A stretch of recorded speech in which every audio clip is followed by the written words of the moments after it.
What's up, everybody? What's up? Just testing the new light here. Thank you for joining. Welcome to your Q&A, your favorite Q&A ever. Hope you're having a great time. I have so much stuff going on right now here. There we go. What a mess. New lightning. New light here for the Q&As and for future videos too. This is gonna be much better for future videos. I may start reappearing every once in a while in certain videos. In fact, maybe the next one, who knows. Anyway, how are you guys? What's it going? What's up, Don, Morbid, Kevin? Thanks for showing up. What do you guys think of the new light? Makes barely any difference, right? It should be a little bit better, you know. We can see some static here. That's because the room is kind of dark. But if I turn on all the lights, it's gonna look worse. It's not the lighting. It's just I use the camera of my laptop to do these Q&As, and it's 720p, 30 frames per second. It's kind of bad, very outdated. Yeah, new computer maybe next year. Definitely. But yeah, for my phone is a great camera, and this lighting is gonna help a lot, hopefully. Lighting does look a little bit better. You think it's better? Everybody think it's better. Woo! I upgraded to Q&A's version 1.2. Yeah, it's a bit better, right? There we go. We're listening to some Parasite Eve 2 soundtrack, The Golem Soldiers. Not a bad game, but not a good game either. It's in the middle, it's just full of problems. Good graphics and good cinematics, good fan service, but battle mechanics, controls, exploration. Yeah, I don't recommend Parasite Eve 2. This one, however, this is a Metroidvania. No, not a Metroidvania, it's just a side-scroller. Pretty damn good, pretty obscure, with this music that sounds like Castlevania. Anyway, how are you guys? Did you see that I uploaded the top 10 tier list video we did like 2 weeks ago? We didn't do one last week, so I was like a little bit reluctant to do it. I was like, nah, it's not gonna work, people are not gonna like it. I don't know, man, you know, it's gonna take a big chunk of the Q&A time. Nah, but in the end, I was like, fuck it, you know, it's a fun idea, it's entertaining, it's only like 10 minutes long, it's cool, I guess, you know, so I did it. And then I included the Versus episode, because the Versus episodes, yeah, they're not gonna hold their own, you know. I made an analysis after 6 episodes, I looked at the views and I was like, this series is never gonna pick up. These videos are not gonna have like a lot of views one day, like, oh, maybe in a few months, each episode is gonna have like 10,000 views, and it's not gonna happen. So I was like, how about I put this video idea, these top 10 random tier list and the Versus episodes together in one video, and voila. It's probably not gonna do a lot of views either, but I think together they're gonna get more views than separately, right? Anyway, yeah. So we're gonna do another one today. Versus. We got something really random today, but we'll get to that later. First, let's begin with your goddamn questions. Hey, did you see I didn't post anything, goddamn it. Forgot. Sometimes I forget to post my streams. I should have posted that stream. Kind of want to do it now, but I don't have the link. Anyway, you gotta play that game, guys. Metroidvania action RPG, really damn good. Frontier Hunter, it's called. PS4, PS5, Switch, and Steam. Strongly recommended. Can't wait to talk about it. Just gotta find the right video idea to include it. Anyway,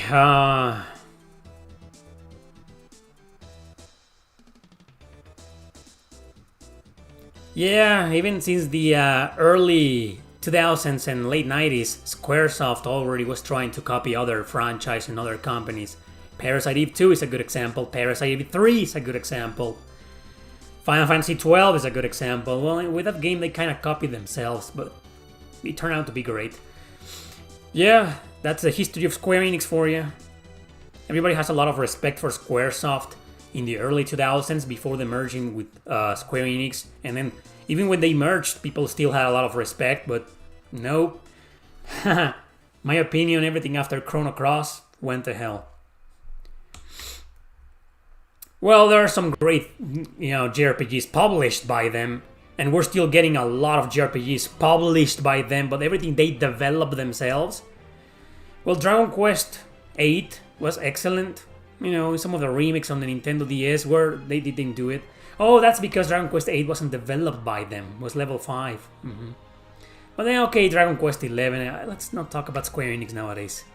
Favorite Suda 51 game? Not really a fan of the games, to be honest. Frontier Hunter, I didn't find it on Switch. Seriously? It's not on Switch? Maybe you didn't find it. It's not available in your region, maybe? It hasn't been released in where you live? I don't know. It's definitely on Steam, PS4 and PS5. Like on Steam, it came out last year as an early beta access version. It was like a 4-hour long demo. Pretty long for a Metroidvania action RPG. But, it came out last year and then it was officially released a couple of days ago on PS4, PS5 and Steam. So if it's not on Switch, it's either because the game isn't yet available in your country or because they haven't released it on Switch. Heck if I know.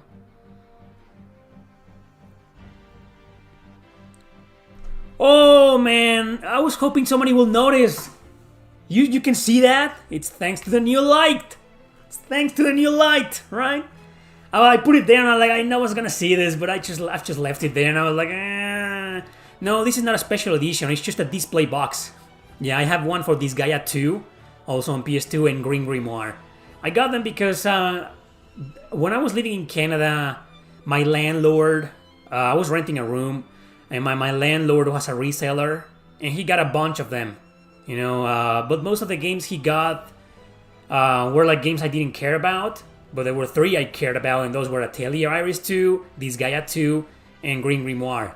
So he gave them to me for free. But they're just cardboard boxes, they're just display boxes, they're not no special edition, no anything, man. But yeah, it's a cool piece of memorabilia, if you want to call it that. Thanks for asking, man. I was completely sure nobody will notice that. But yeah, I guess the lighting is pretty damn good. The new light is pretty damn good. Now it shows a little bit more of my defects in my damn face. My stupid hair. I haven't cut. When do you think we'll get Dragon Quest 12? Man, I don't know. And honestly, I don't give a shit. Square Enix has become full woke, full political, full garbage. And I don't care about anything first party from those guys anymore. Couldn't care less about anything Final Fantasy or Dragon Quest related anymore.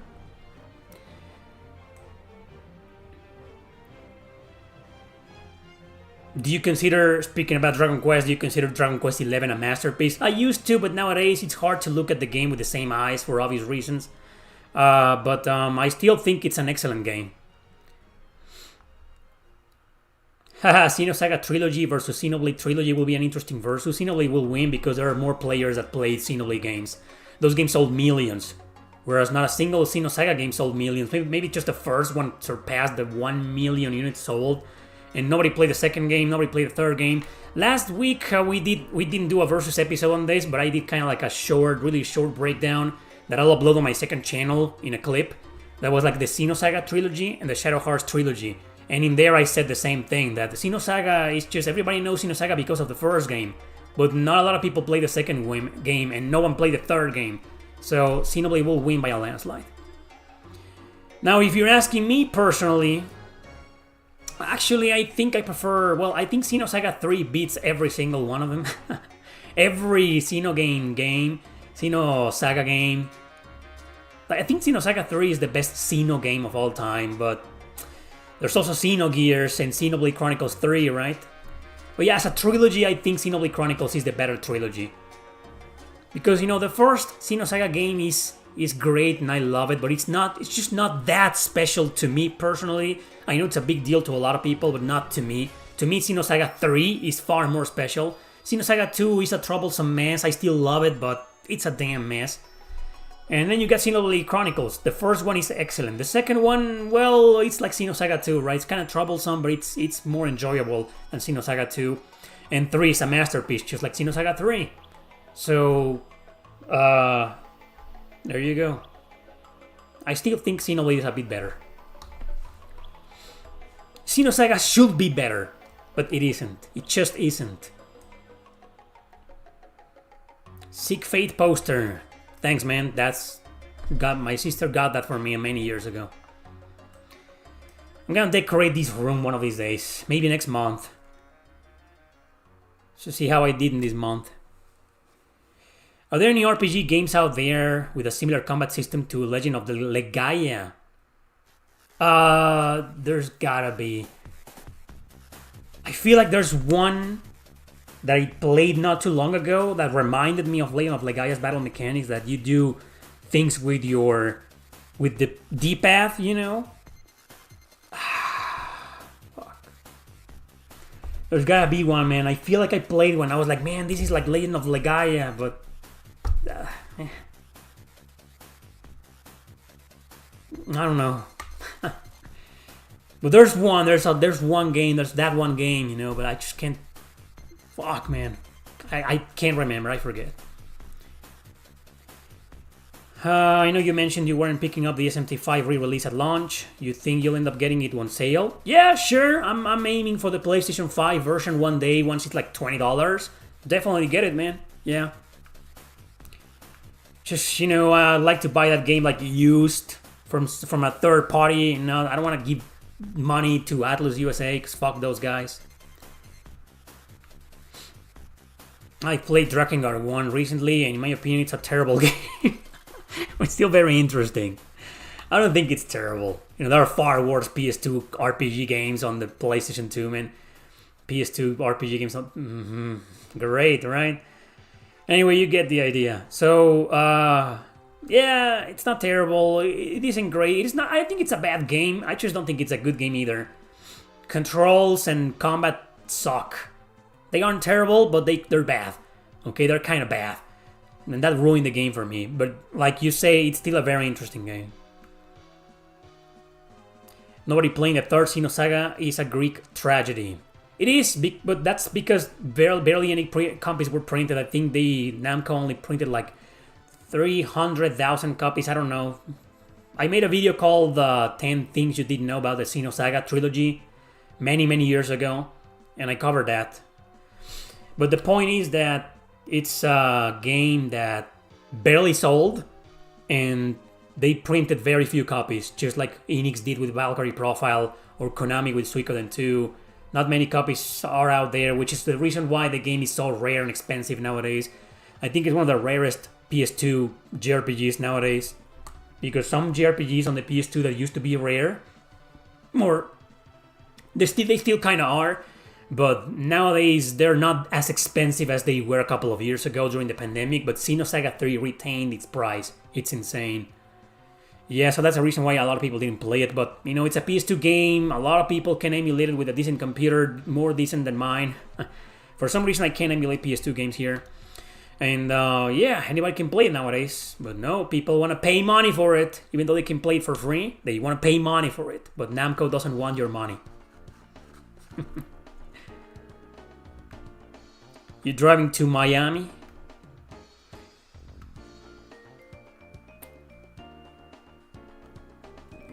Great music, huh?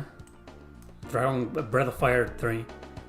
Do you think modern games tend to have a lot of fetch quests and tend to be more monotonous than older games? Absolutely. I think we just talked about that in the last Q&A. And I think I remember a video recently where I talked about that. Probably in the... Yeah, I made a video on Monday called 10 JRPGs that should have been longer. And one of the games in that video was Grand Blue Fantasy Relink. And I criticized that. Like 70% of the game is just optional content, side quests, and most of them are just not exactly fetch quests, but they're like, you know, kill that monster, kill the same monster. All that now, You're done? Oh, kill the same monster in a higher difficulty. Or you're done? Kill the same monster in an even higher difficulty. Come on, I quit the game, you know. I made it far in the post game in Grand Blue Fantasy Relink, and I made it to the point where every single quest was in nightmare mode, and I beat some of them, but I just couldn't take it anymore. I was like, man, I'm just doing the same and the same and the same again, and I gave up, you know. So yeah, I think a lot of modern games, they add a crap ton of stupid, monotonous, useless, uninteresting fetch quests just to increase the length of the game, because there's this obsession. No offense to anybody, even though every time I talk about this I offend a lot of people. If you get offended, then I don't give a shit. But I think there's a big obsession nowadays with completionism and trophies and 100% in the games. I know a lot of you are passionate about that, but that's what I mean. It's happening because of you. We get a lot of ridiculous side quests because of this, because developers see that a lot of you are into that, and they want to increase the games as much as they can. And what do?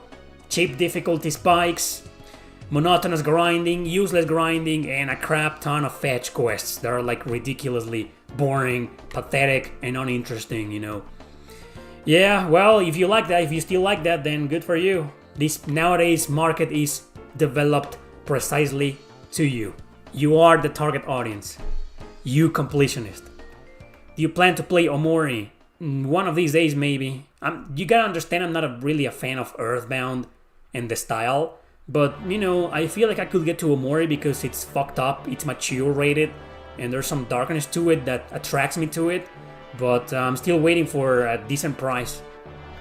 It's not that expensive yet. I've seen it for like $50, you know, $40, you know, but it's territory unknown, and I have mixed feelings about the game from what I've seen. So I'd rather just wait for the price to drop considerably to get it. Will that ever happen? I don't know. We'll see. Is Legend of Legaia 2 worth playing? Well, I did play it many years ago, and I never gave it a second chance. Gave up early, rage quit in a boss battle, and gave up. I don't think it's a good game, but maybe I'll play it again one of these days, and I'll change my mind. Right now, I can't recommend it. What makes a combat system feel technical to you? What makes a combat system feel technical to me? Well, there are a lot of battle mechanics in JRPGs where you can win with a little bit of strategy and with a little bit of knowledge, but at the end of the day, you're just mashing buttons. In an action RPG, they're fast-paced. You gotta be, there's the least required level of skill to win most battles. There will always be a couple of bosses, that will give you trouble and you're gonna have to grind.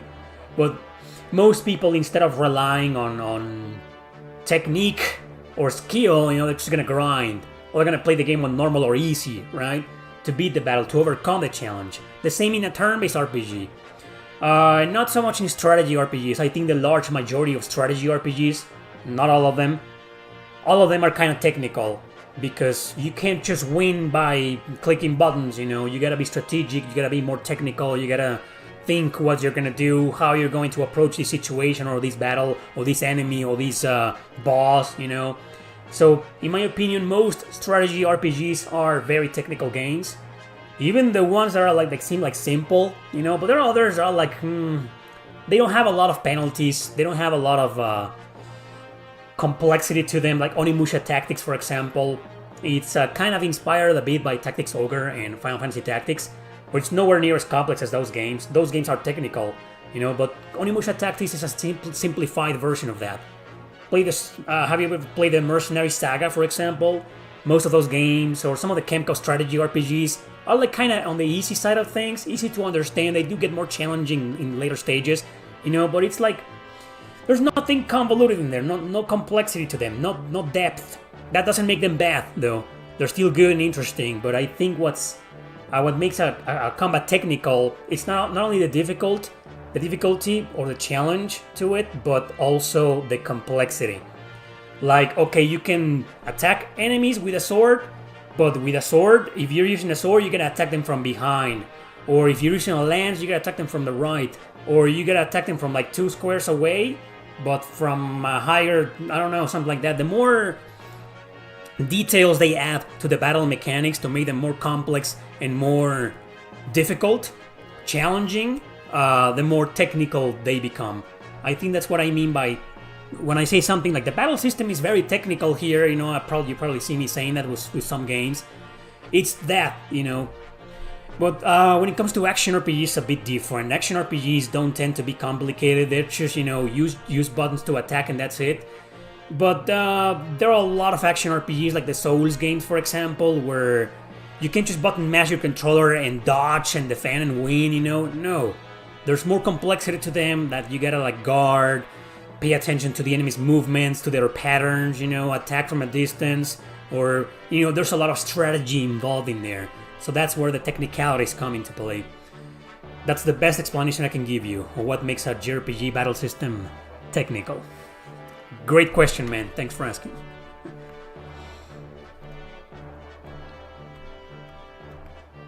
Favorite game cover art?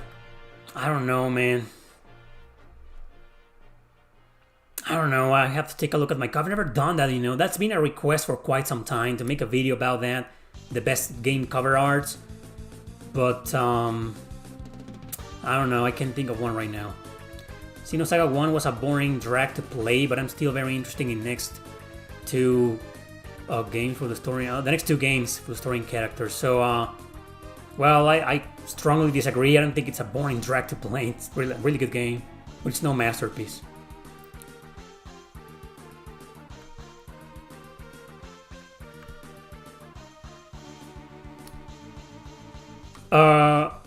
Yeah, Xenosaga is a really expensive game, man. Is this too bright?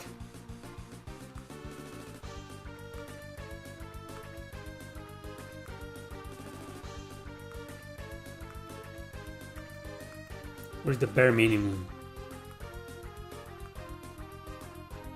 But it makes this noise. Well, it's a cheap light. Anyway, let's just leave it at that. Anyway.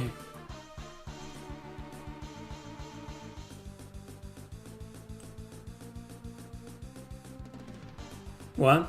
Will we get a Sega Saturn tier list? No. We will one day when I get when I find a way to emulate Sega Saturn RPGs properly. Can't emulate them on my computer, can't emulate them on my PS TV. For some reason, I did download RetroArch many years ago.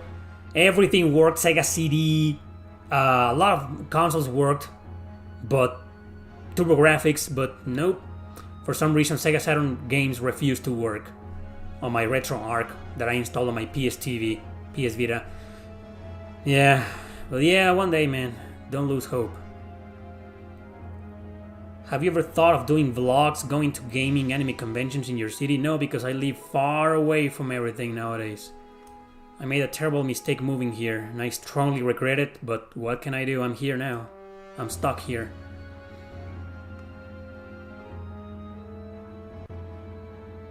Hasn't grinding always been part of JRPGs? Yes. Will you consider making another Hidden Switch games before they will announce the Switch 2?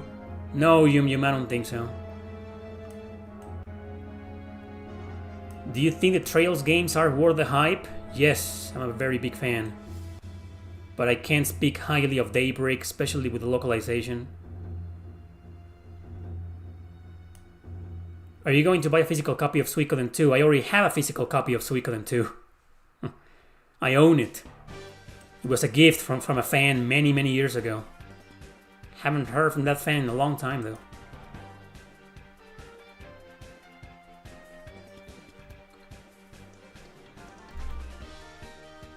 This is Lunar, the battle team.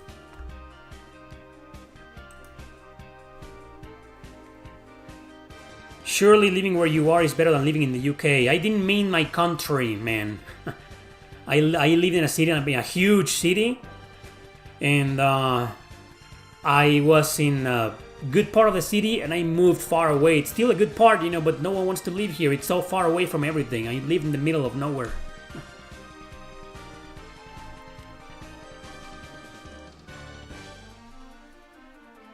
With the release of Shin Megami Tensei V Vengeance, I am now torn about Atlus games. Is there's always a best or more complete version released later? How can we support them if they keep doing it over and over? Precisely my point. I was like, a lot of people were like, how? Are you not gonna play Shin Megami Tensei 5 Vengeance? No, I won't. Precisely because of that. I mean, it's just fucking bullshit. I wasn't gonna buy Persona 3 Reload, you know, but a fan sent a special edition to me, and I couldn't say no to that, obviously. But had it been up to me, I still wouldn't own Persona 3 Reload. And the answer is coming out one in September, November, which is a DLC, which is pretty much its own game in my opinion. It's a 20-hour plus long game. So you bet your ass in a few years we're gonna get Persona 3 Reload Royal Edition, the complete edition with everything. And they're gonna sell the same game to you again, and a lot of people are gonna buy them. A lot of people are gonna buy the game, just like they did with SMT5 Vengeance. But you know what? I think SMT5 Vengeance might be the definitive edition. I don't think there's gonna be a third edition of Vengeance, like the definitive edition with everything. No, I think Vengeance is the definitive edition. There won't be anything more than that, right? But I'm not buying it until it's like dirt cheap. I don't own Persona 5 Royal. I still haven't bought it. I know it's a $25 game, you know, but I'm okay with the original version, you know, on PS3. I don't own the PS4 version. I did at some point in Canada, but currently in my collection I only own the PlayStation 3 version, and you know what? I'm fine with that version. I don't need to own the Royal version, and I will get it at some point, but I'm just gonna keep waiting until it's like $10, you know. Because I agree with that mindset. I don't like this to buy the same game twice. It's a waste of money in my opinion. But there are a lot of people who have money to spare.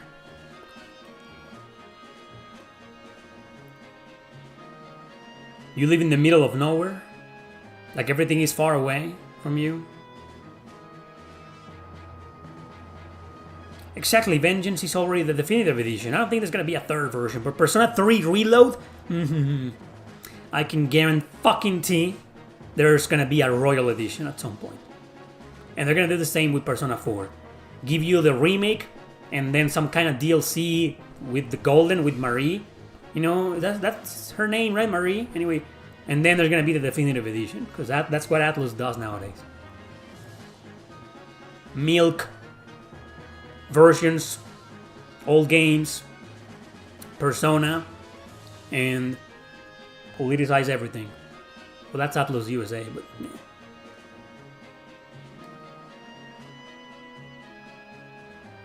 That's right, Persona 3 Reload, at some point, the definitive version will include the female protagonist. They're gonna be like, here's a remake with extra content that includes the female protagonist, the Aigis episode, and all the sexy swimsuits unlocked, maybe.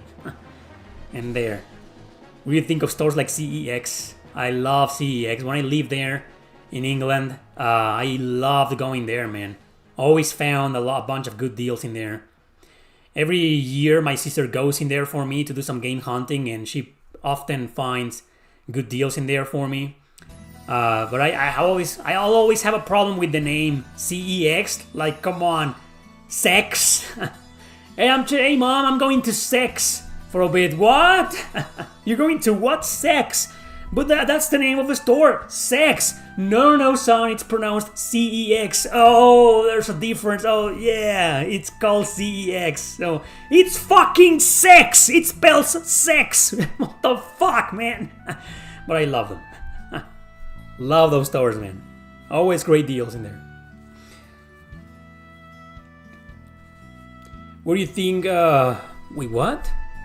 What about 507?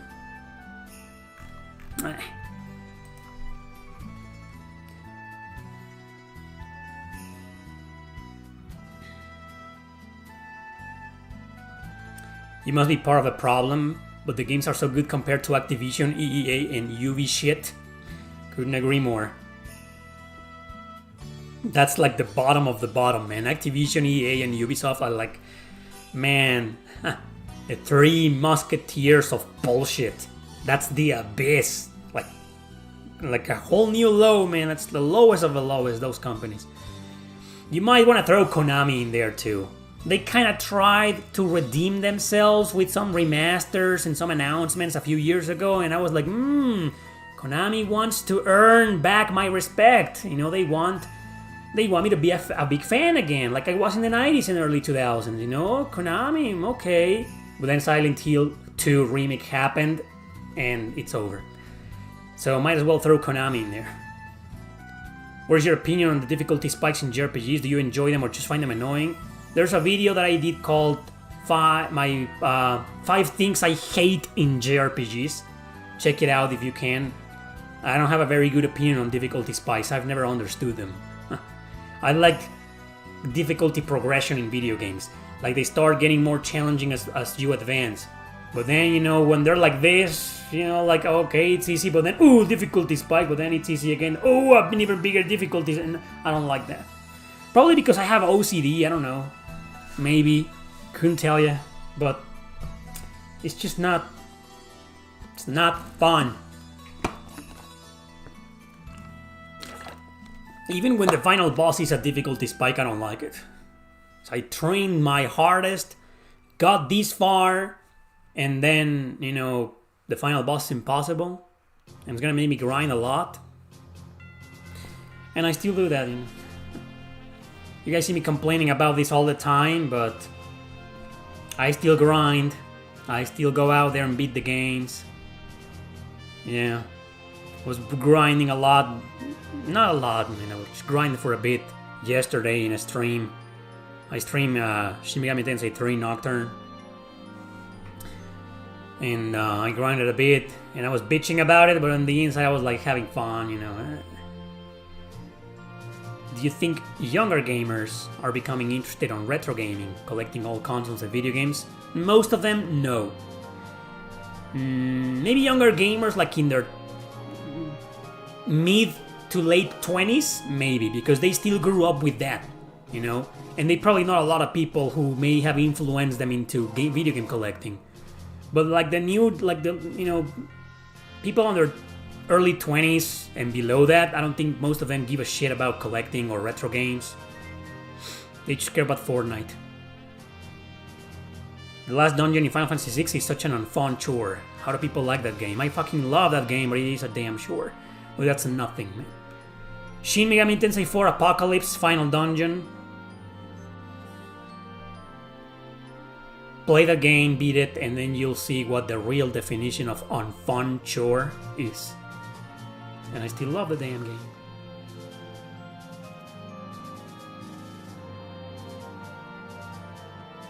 Konami, do they even make games anymore?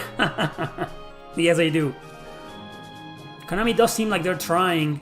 No, they're not gonna be good, man. They're already very politicized. With all ugly looking characters and DEI bullshit. Do you like quick time events or not a fan at all? I don't care about them, to be honest, you know, but it depends on the game, but I usually don't really care that much. Or for, even. I may dislike them a bit, depending on the game. I wouldn't say like here's my answer. I don't hate them, but I don't like them either. In most cases, I just don't like them. They're just kind of there, you know, they're like, meh. Oh, Xenosaga, the king. Xenosaga 1 and 2, the kings of difficulty spikes. Just the first two, though. The third one does have some challenging battles, you know, but it's more balanced. It has that difficulty progression, that challenge progression that I like. Like, it starts getting more and more challenging, you know, but it never stupid, you know. In Xenosaga 1 and 2, I like that. Stupid, man. What do you think about optional bosses that are harder than the final bosses? That's okay, you know, they're there precisely designed for people who want a good challenge. You know, they want to challenge themselves, that's why they're optional, you know. Those difficulty spikes in every single JRPG should be optional. Here's this secret boss, and it's hard as hell, much harder than the final boss, but it's optional, it's just there if you want to fight it. I'm just saying it's there. It's awesome, it's epic, and you're gonna have a blast, you know, but no, it's optional, it's just there. And we go and fight them anyway, right? Because we can't resist. I don't do this in most JRPGs, but I've done it in some. Octopath Traveler 1 and 2 were good examples. I was like, man, I know it's optional, and it's gonna be a pain in the ass, but there I was. But yeah, I think it's a good idea to include bosses like that. Secret optional super powerful bosses should be a thing in most JRPGs. They kinda are in a lot of JRPGs actually, even modern ones. You know, but I respect that, I like that, and I believe it should continue. Even though I'm not the biggest fan of optional bosses, you know, I've still fought against some of them. Like the ones in Chrono Cross, who were a blast. I don't know, I like the idea. Not the biggest fan, but you know, I think it should be there. Have you heard of the new Nintendo World Championships video game for Switch? Yeah, I heard about it. I don't know much about it because, to be completely honest, I'm not interested. Did you do a top 10 favorite opening cinematics? No, I can't do that because a lot of them have copyright.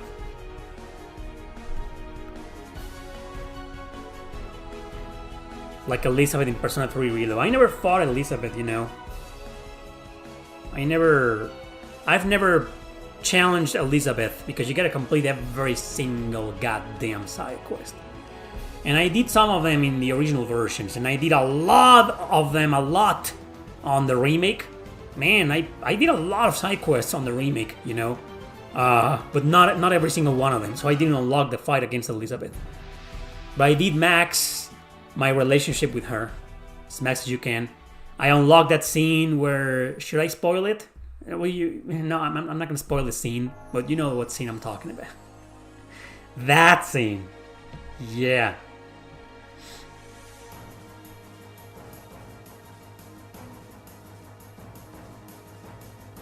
Conquest is the hardest version of Fates. What's your next most favorite genre of games? Environmental puzzles, especially the ones in 2D. On top of maxing out every social link, I maxed a lot of social links in the remake. Well, I always do that, you know, I did that since the first game. Maxed out a lot of social links. I did the same in the remake, maxed out a lot of them. Not every single one, there's no time. I don't think there's enough time to max out every single one of them in one playthrough. I don't think so. And even in a New Game Plus, I don't know about the remake, but in the original versions, I don't think in a New Game Plus your social links carry over. I don't know that. I've never done a New Game Plus in Persona 3.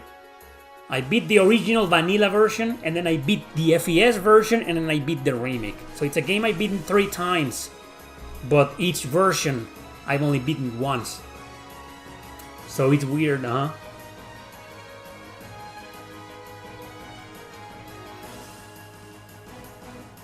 I didn't change the camera, man. I added the light. It's not a new camera, it's a new light.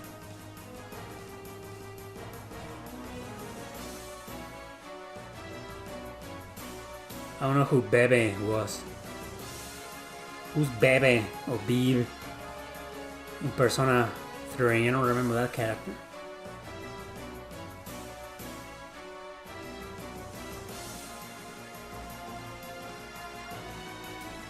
Interesting, the Tokyo Xanadu EX Plus port for Switch was released last Thursday, and it includes a completely new localization by Axis Games. So they made it political, or did they remove the what? Is that good? That the game has a new localization by Axis Games, is that a good thing or a bad thing? It's just a port though. Upscale graphics. Includes all the DLCs, all those sexy bikinis for the girls. Weren't they already free in the PS4 version? I got them, you know, I got my girls in bikinis when I played Tokyo Xanadu on the PS4 many years ago.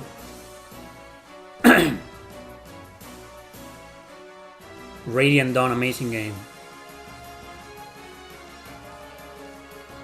Bebe is the French exchange student. French? Oh, the guy in the sewing club. Yeah, I don't think he's French though. You sure he's French? Wasn't he like from Sweden or something? Did you know he was French? I've never done his social link. I don't know, doesn't seem like an interesting character.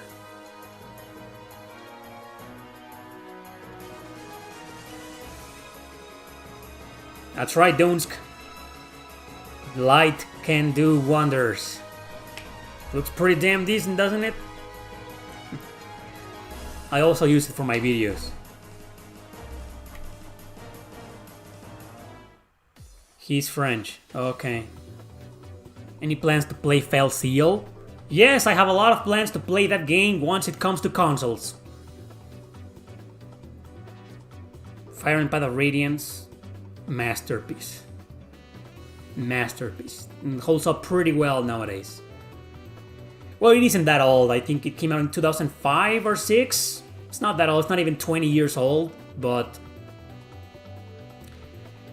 let's just say it aged masterfully. 2005. There we go. Love the heck out of that game, man. Persona 4 has better links, in your opinion. I don't know. I don't remember a single NPC from that game. I mean, a single social link, except with your party members. Outside of that, I don't remember a single social link in Persona 4. Well, to each their own. No, I think the cast is better in Persona 3. But then again, to each their own. Do you think there are too many Mother Earthbound RPG clones? Not too many. No, I don't think so. There are, and I've seen some of them, you know, but not too many. Chrono Trigger, though, ooh, a crap ton of clones, man. Even the ones that don't look like Chrono Trigger, the developers admitted the influence. Like, damn. There's like a crap ton of JRPGs out there. Why does everybody want to make a fucking Final Fantasy or Chrono Trigger clone? Or Fire Emblem clone? You know, I'd like to see a Xenogears clone. How about that?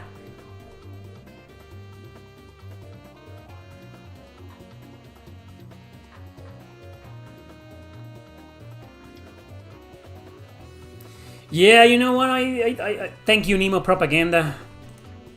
He says, Happy Sunday to you too. You're still struggling to finish Daybreak. It's so bad compared to Reverie. Oh. Is it okay to fast forward a lot of the talking, or will I miss important info? Nemo, my man, I don't have the game. I only play the demo, and that's it. Haven't played the game, so I don't know if you fast forward a lot, you're gonna miss important information. I have no idea. You probably will, though. Yeah, I don't know, man. Yeah. Sorry, I can't help you there, man. Yeah, I've seen a lot of people saying the game isn't that great, you know, because it's just different. Who knows why? The localization is politicized as shit, man. You've probably already realized that. Garbage localization. Same level as a Ewan Chronicle, man. Fucking... I mean... When will people open their eyes, man? See how bad it really is, these things. Didn't you see the Olympics ceremony? I didn't, but I found out from other people. You know, my mom did, and she was furious. And I was like, man, how far are we going to let these people go? It's just this is gonna end in bloodshed, man. It's gonna end in war. I can't believe it, man. And it starts with small things like a shitty localization. But anyway, whatever. You know, I'm just a YouTuber. Do you think the replayability of an RPG is not as important today with games being so long versus back then when they were less than 20 or 30 hours long? Wow, that's a really interesting question, you know? It makes you question replayability. Like, back in the day, you were right. You beat most JRPGs in like 20 hours, 30 hours, 40 hours if you want to do everything, and you still have that replay value because, oh man, if I replay this game, I know for a fact I'm gonna do only like 20 to 30 hours, right? So it's a good idea. But nowadays it's like, man, I just beat Xenoblade Chronicles 3 and I did 80 hours and I don't feel like replaying it because, I mean, I'm gonna have to put 80 hours again? Good question, man. I've never thought about that. Replay value is being challenged. Well, here's my answer. I don't think it's any better or worse replayability. I mean, the length of games do matter, but here's my take on them. I think every single gamer has their own way to approach replayability. Like me, for example, let me give you a random example. I beat Code Vein. Remember Code Vein? Amazing game, and I think it's about 20 hours long, 20 to 25 hours long, because you do get lost a lot, you grind a lot, it's a brutally hard game, blah blah blah. And then I started a second playthrough. But what I did in this second playthrough, when I replayed it, I was overpowered, over-leveled, everything carried over, you know, and I destroyed everything and everyone and I beat the game in like 10 hours. So, even if you were talking about a really long game, the way I like to replay my games, I know it's not the same for everybody. You know, a lot of people actually play and replay their second playthrough is on a hardest difficulty, on a harder difficulty, you know, or they start doing side quests in their second playthroughs, you know. Me too, I'll get to that. But most of my games most of the RPGs that I replay are like that. Like a new game plus, overpowered, just cheese through the game, destroy everything, kinda like not exactly speed run it, you know, but like rush through it, you know, and just get that feeling that you're destroying everything completely overpowered, you know. That's what I like to do most of the time in RPGs. But there's also been occasions where I have replayed some JRPGs that I barely did in the side content. When I first played them, I barely did anything. I just stuck with the main story, you know, until I beat it, and I did like 25 hours. And then on my second playthrough, sometimes I'm like, okay, it's my second time. You know what? I'm gonna do more. You know, I'm gonna explore more, do more side content, or complete the game, or do everything, you know, and I end up doing more. But now to answer your question, will I do that in a game long as fuck as Xenoblade Chronicles 3? Gee, man, I don't know. Maybe I would if I could go overpower. I think Xenoblade Chronicles 3 has a new game plus and levels carry over. Because I've done the same too. I'm like, okay, this is my second playthrough, but I'm overpowered. So now I'll be able to, like, do every single side quest. Because before I was too lazy to do every single side quest because I needed to fight this special boss or do something different, blah blah blah, and man, it's a pain in the ass. So now I'll do it in my second playthrough. So I start my second playthrough and I start doing that because I know for a fact that I'm gonna skip most of the story because I already know what's gonna happen and I remember most of the dialogue. It also depends on how many years pass before one playthrough and the second playthrough. If it's been like several years, I probably still will pay attention to most of the story. But if it's not, you know, if it's I beat the game like a few years ago and I still remember most of the story, I'm just gonna skip most of it. But I'm gonna do side quests. But I'm gonna do all the side and optional content completely overpowered now. So instead of beating the game in 80 hours, you know, I'm gonna beat it in 50 hours. Or instead of beating the game in 60 hours, I'm gonna beat it in 30 hours. So it shouldn't be that bad, you know. So to answer your question, it's definitely changed. You know, it's definitely longer games have definitely affected replay value. And I also think the fact that there's way more RPGs nowadays, way more video games than there were before, makes people replay them less often. And that's happened to me. You know, I used to replay a lot of RPGs back in the day, many years ago, because I only had a limited amount of games. And nowadays, you know, they're everywhere. Everywhere. Ask me when was the last time I replayed something. Probably Tales of Berseria, but I did it live. Ask me when was the last time I replayed an RPG in my own personal time. YouTube and streaming aside, on my own personal time. I don't even remember, man. It's been years.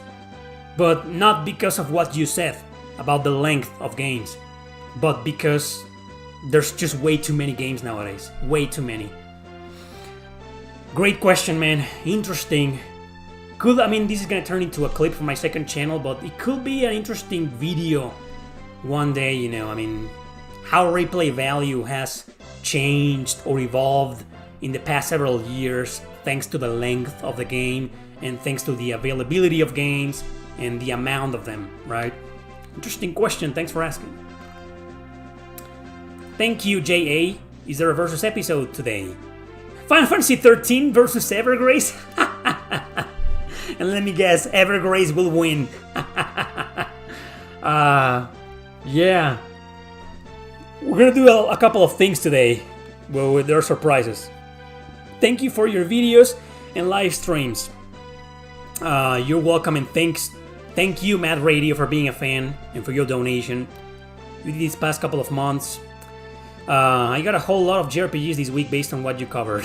Really? Well, there you go. That's what we were talking about. There's a crap ton of JRPGs nowadays. I think most people... Let me read your comments. There were probably a lot of comments about replayability. A good RPG doesn't need to be long. Most JRPGs are 50% longer now. Yes, most of them. Except indies, you know, or some AA JRPGs. Like, I don't know, take Redemption Reapers, for example. That's a AA, almost indie. And it's a 20-hour long game no matter what you do. Sure, you can take on optional battles to grind, but they aren't side quests. There are no side quests in Redemption Reapers, right? And then there's, I don't know, Dead End Request 2 was just too short. Why didn't I include Dead End Request 2 in my last video? 10 JRPGs that should have been longer. Dead End Request 2 should have been there. But you know what I mean, right? Haven't played Sea of Stars, just the demo. Like, Persona Xenoblade tired me with its conversations after some time. Play the Trails series. There are 3 good SNES RPGs at most. No, I can think of at least 10. 8. At the very least 8. Here we go. Chrono Trigger, Final Fantasy VI. Yeah, we all know those. And then Super Mario RPG. Lufia 2. Excellent game. Breath of Fire 1. I know most people aren't a fan. I don't give a shit. I think it's great. Breath of Fire 1, the first one. For its time. Maybe it didn't age well, but for its time, you know, it was a great game. Not so much the second one. But a lot of people are gonna throw that game in. You know, should be there. Secret of Mana, Ogre Battle, Terranigma, you know, maybe Illusion of Gaia, even though it's very cryptic and kind of annoying to play. Soul Blazer, there's 10. I could go on. I feel most JRPGs don't have much replay value, but are amazing experiences that you won't get again another playthrough. Okay, interesting take. I had to replay the game again because I missed one of the things that is a requirement for the true ending. Oh, that's what I did with Code Vein. Yeah. Yep, I did the same with Code Vein. Missed the true ending, restarted a whole playthrough just to get it, and I was overpowered, killed everything, did 10 hours and beat it. That's why I play Musou games. Okay, I am playing Vesperia and I can't get into it. Well, it's not for you. I played Radiant Dawn almost 300 times. It's a fantastic game, man. You can do a level 1 run in Xenoblade 3 if you want to. Really? You won't be able to survive. When I did it with Chrono Trigger, I spent 20 replays just to try to getting all endings. Well, I did the same with Chrono Cross. You're not exactly replaying the game. Or did you restart the game over and over again? That's insane, man. Why didn't you just save different files and reload it there? That's what I did with Chrono Cross. I mean, I did restart the game a bunch of times. But most of the endings in Chrono Cross, I got them by reloading save files, you know. And I used a guide to get all the endings. I think dialogue is more impactful when there is less of it. Depends on the game. I think it really depends on the game. There are some scenes that are like really long, and I think they were impactful because there was a lot of development within that scene, you know. But yeah, I think it depends on the game. Yeah, sometimes really quick, short scenes with barely any dialogue can be very impactful. I'll give you that. Secret of Mana is really overrated. It kinda is, but it's still great. I never beat it though. If you want my take on Secret of Mana, I just did a video called Super Mario RPG versus Secret of Mana. And I added the top 10 we did with the fans in there 2 weeks ago. Check it out. There's an upcoming Yakuza Like a Dragon TV show on Prime Video. It will be released in October. I couldn't care less about it, man. It's probably gonna be full of political bullshit and DEI crap. Tales of Arise so far above every other Tales game. Okay. Opinions on the internet. When part of your job involves playing video games, how do you wind down?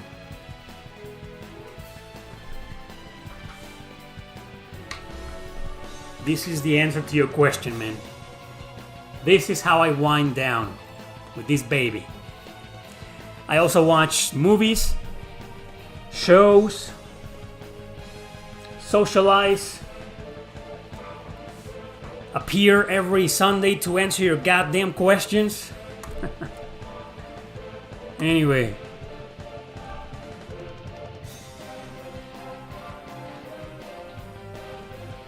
Mystic Arc?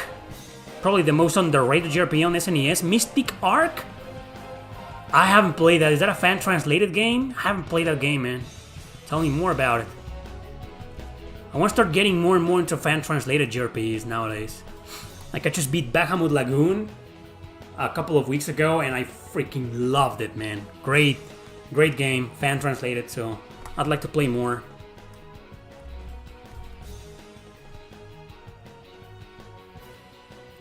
Yuji Hori said this week that with the new technology, it's becoming more difficult to create a silent protagonist. What? So there's more technology, and it's more difficult to create a silent protagonist? That doesn't make any sense. That guy's starting to get senile, man. He should just retire.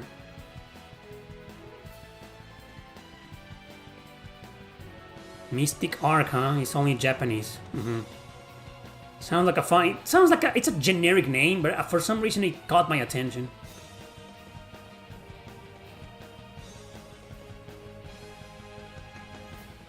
They're not gonna do anything with Kiryu, don't worry. But there will be like a Final Fantasy VII Rebirth. You know, the surroundings, the NPCs, the non-important characters will all be like woke as fuck. And maybe they will the dialogues, and there's gonna be that one scene, you know. I don't think they're gonna destroy Kiryu, you know, black trans women. Nah, that's not gonna happen. That would be very funny. Like what they did with Mr. Freeze. I was like, watch that, and I was like, no. Damn, man, that's just ridiculous. For Bloodborne, what will you change? What would you change it into? So it wasn't a Souls-like, since you aren't a fan of their genre. Only that, the game's perfect. Great controls, great battle mechanics, great visuals, you know, great lore. Maybe I will add a little bit more importance to my main character and more story connected to my main character instead of just feeling kinda there, you know. I will add more characters to get character development. You know, and because Bloodborne feels like, you know, it's just you and that's it, you know, there's barely any character interactions. That's why I loved Code Vein. You had characters, you had party members, you had development, you had dialogue, you had progression, you had... Yeah, you know what I'm talking about, right? So I will add that. That will give Bloodborne more personality, but everything else is just ridiculously good, man. If it had that, if it had all of that, you know, there's no need to remove the Souls-like elements.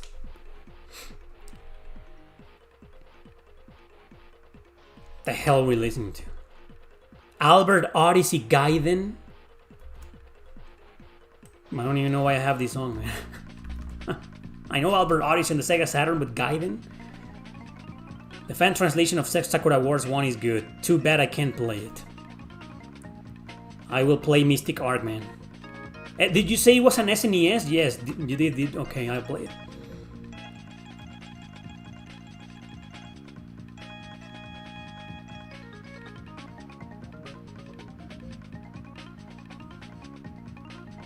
I don't know if you Paul, you're saying you're behind on the video. Like, what do you mean? You watching me right now, or I don't understand what you mean by that.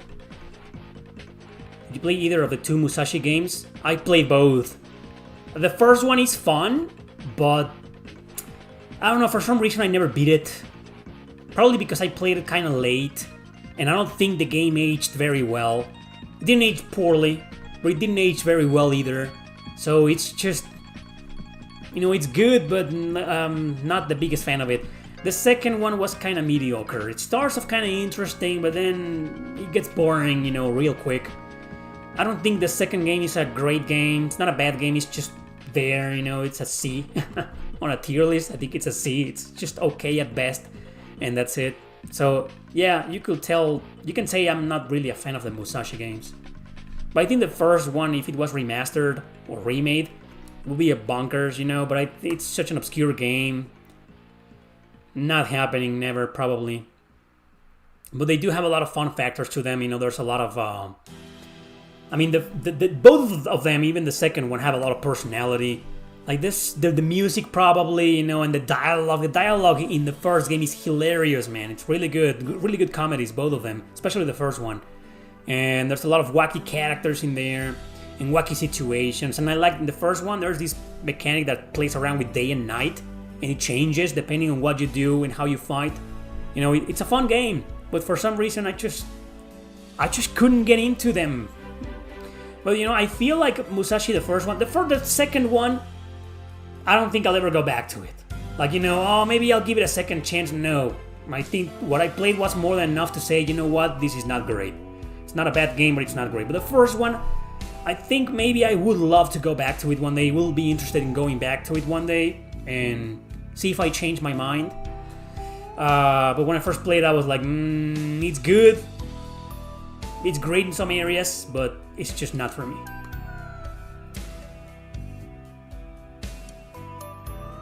People are waiting for GTA 6. Okay. What's your favorite band? 9 Inch Nails. It still is, despite Trent Reznor being a Hollywood whore nowadays. That made a huge rant about Trump 4 years ago on his Twitter before he closed it.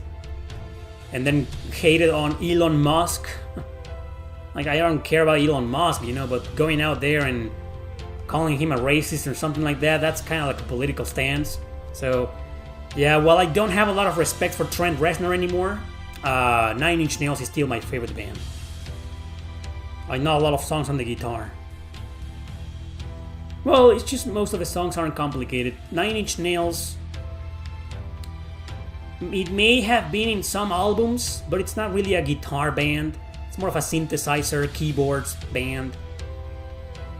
Industrial. Some albums have been a little bit more electronic than others.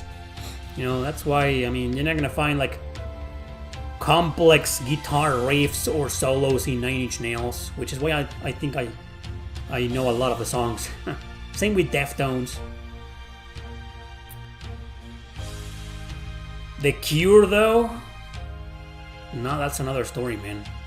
I think I know like 10 The Cure songs on the guitar and that's it. It's a little bit more complex. But anyway, have you played Okami? Yeah, I have the PS2 game. Yeah, I never beat it though. I've been waiting forever for the remaster to be like $10. And it's been $10 before, but for some reason I always forget getting it. I don't know how much it goes for nowadays, but I would love to play the remaster on PS4. I know for a fact I played the PS2 version just for a bit, maybe half an hour, 1 hour, and I liked what I played. The only thing I didn't like was that the first stage was just full of tutorials, and it was like, man, very slow game at the beginning, but once it picks up, I think it's good.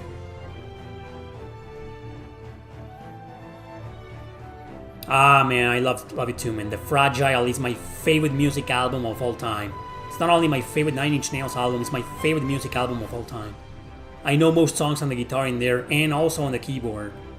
I know La Mer, which is my favorite song by 9 Inch Nails. I know everything. Metal Max 2 Reloaded with English patch. It was a truly fun game since I finally finished it last week and it was a blast from start to finish. Although you might disappoint the story depth department. Well, aren't those games like a little bit open world? Like they don't have a lot of story. It's more about the gameplay mechanics, right? Like Metal Saga. I played Metal Saga on the PS2, and I almost put Metal Saga in a video I did a couple of weeks ago called 10 JRPGs I really wanted to like. Metal Saga was gonna be there, but for some reason I took it out of the list. But that's one example. It's like it's a good game, but it's just no. It's boring, man. Deftones has some of the most fun riffs to play. Amen. Deftones is the band that I play the most on the guitar. It's just, I don't know, man, there's something about it. How did you get into not liking Souls? Whoa, I made a popular video. Well, more like I made a video that got really popular for some reason, and it's called Why I Don't Play Souls Games. Check it out. Skinny Puppy, Wumpscott, Blankfield. I don't know the last two, but Skinny Puppy is a classic. Love it. One of my favorite songs is called Empty. Love that song. And there's also a Warlock. Another very favorite song, man. Warlock, amazing track. Yeah, I'm not the biggest fan of Skinny Puppy, but killer tracks here and there, and the influence of those guys. It's a Canadian band. I wonder if you like Reynautis. I am no longer supporting Nice America since they don't want to work with me anymore, so unfortunately I won't be able to care about that game. Yeah, I no longer care about Reynautis or anything from Nice America. Are you a fan of King Gizzard in the Lizard Wizard? What the hell is that?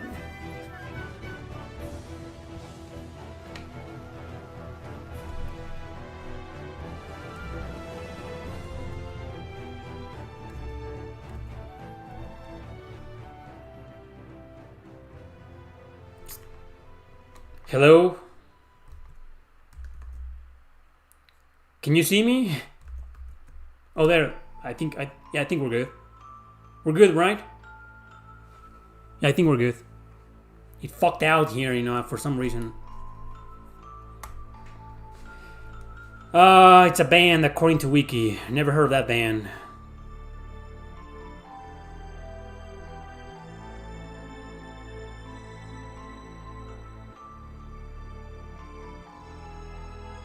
Me too, you know, I don't have any disrespect for Elden Ring.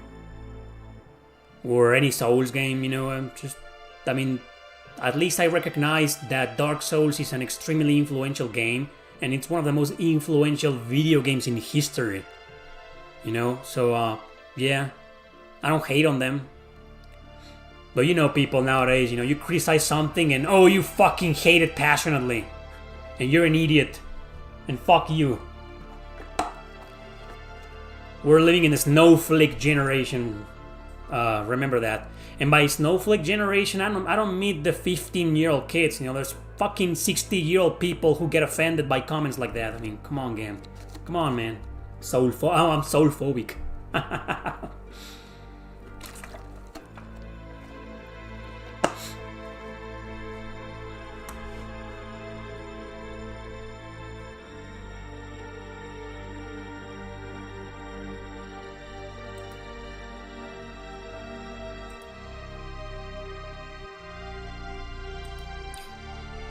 You know what shadow banning is? Do you have any idea what it's like to be shadow banned by companies? Now I'm doing the same to you, so you know how it feels.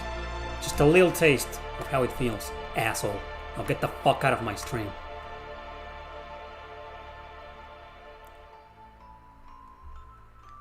It's been 1 hour and 8 minutes. Should we do the, no, let's just wait a bit more. More of your goddamn questions! When will people start understanding that just because you criticize a game someone likes doesn't mean you hate that person or the game?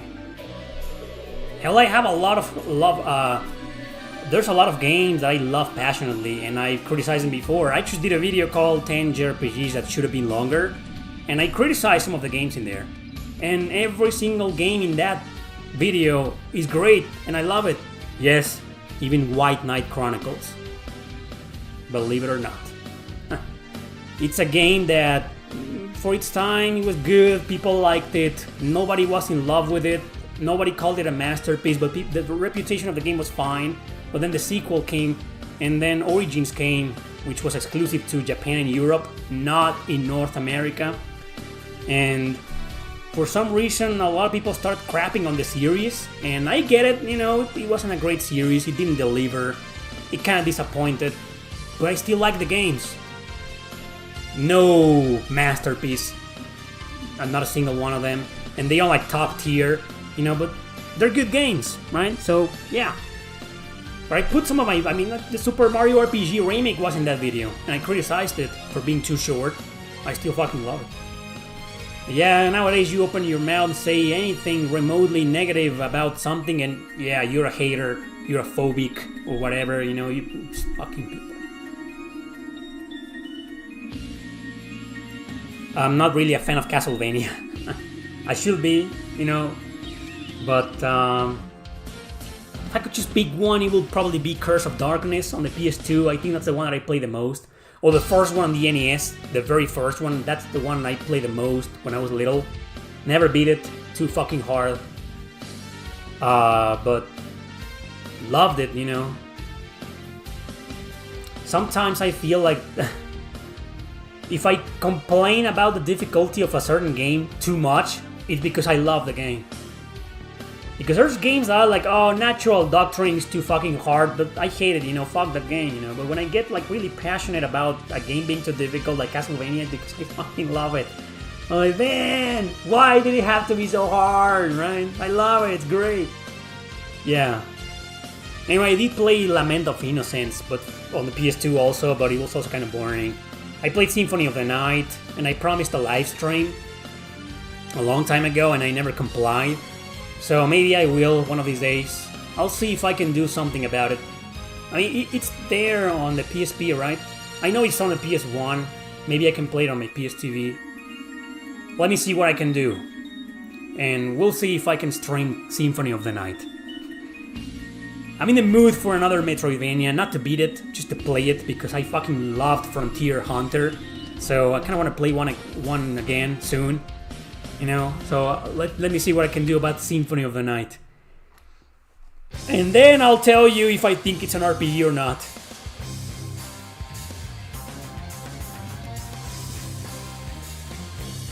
I don't like wizardry, but again, I have a lot of respect. Tales of Exilia, the what? Tales of Exilia Remastered leaked thoughts. Are you buying it? We talked about this in previous Q&As, but I don't think the remasters are real because I just don't trust Bandai Namco, and why will they remaster those games? You know, they have a lot more to remaster, but if that rumor turns out to be true, then that's freaking amazing, but again, I don't trust Namco because they messed up Symphonia and it wasn't a good remaster, and people were upset, people were angry, and maybe they'll look into that and they'll admit their mistakes and say, oh, okay, so we need to do better for Exilia 1 and 2, right? Hopefully they'll do that, but I just don't trust Namco anymore. You know, they have lost a bit of my respect for when it comes to that, because in my opinion they should remaster or remake the games that never came out of Japan, and instead of doing that, they're focusing on remastering, bringing back games that got a bunch of versions. Yes, Exilia 1 and 2 are exclusive to the PlayStation 3, but they're there. You know, why not release Rebirth? Or Tales of Fantasia, the only version we got is the shitty Game Boy Advance port. I don't know. Without getting into that, you know, I think the Tales of Exilia being remastered, even if it ends up being a shitty remaster, I guess it's gonna be good. Because number one, people will care about the games nowadays more. People will probably care about the video I did on Exilia 1 and 2 several weeks ago.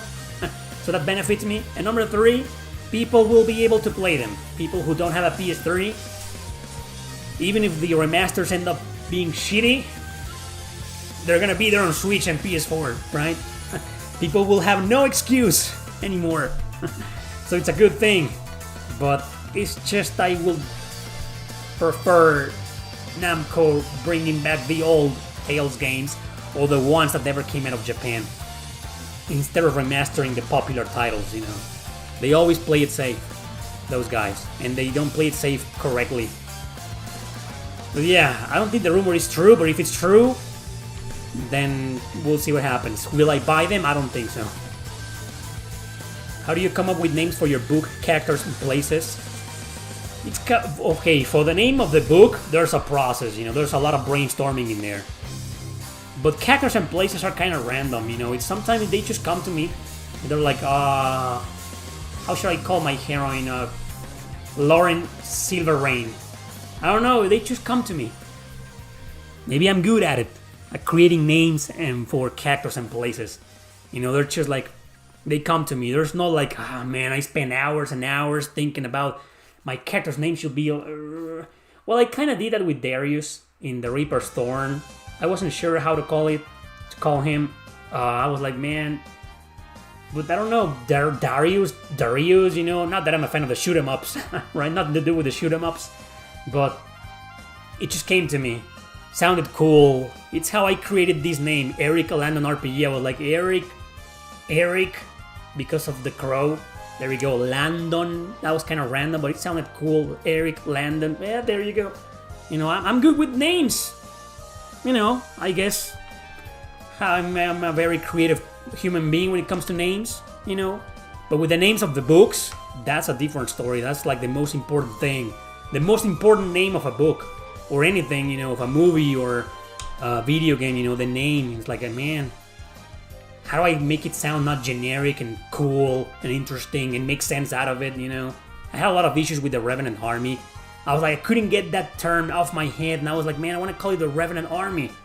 And I wrote that fucking book before The Revenant, the movie with Leonardo DiCaprio. That movie didn't exist. So I was like, Revenant Army. It sounds cool, the Revenant Army. It sounds fucking cool, man. But I was like, how am I gonna make sense out of it? And I developed a few scenes that helped the name of the book make sense. And even better in the English localization, I added something that is not in the Spanish original version, and there you go, it made more sense. But I should have probably added more dark fantasy elements to make sense of Revenant. I mean, Revenants are ghosts, right? And there are no ghosts in that book, but there are a lot of references to books, to ghosts, and to being dead. You know, so I don't know.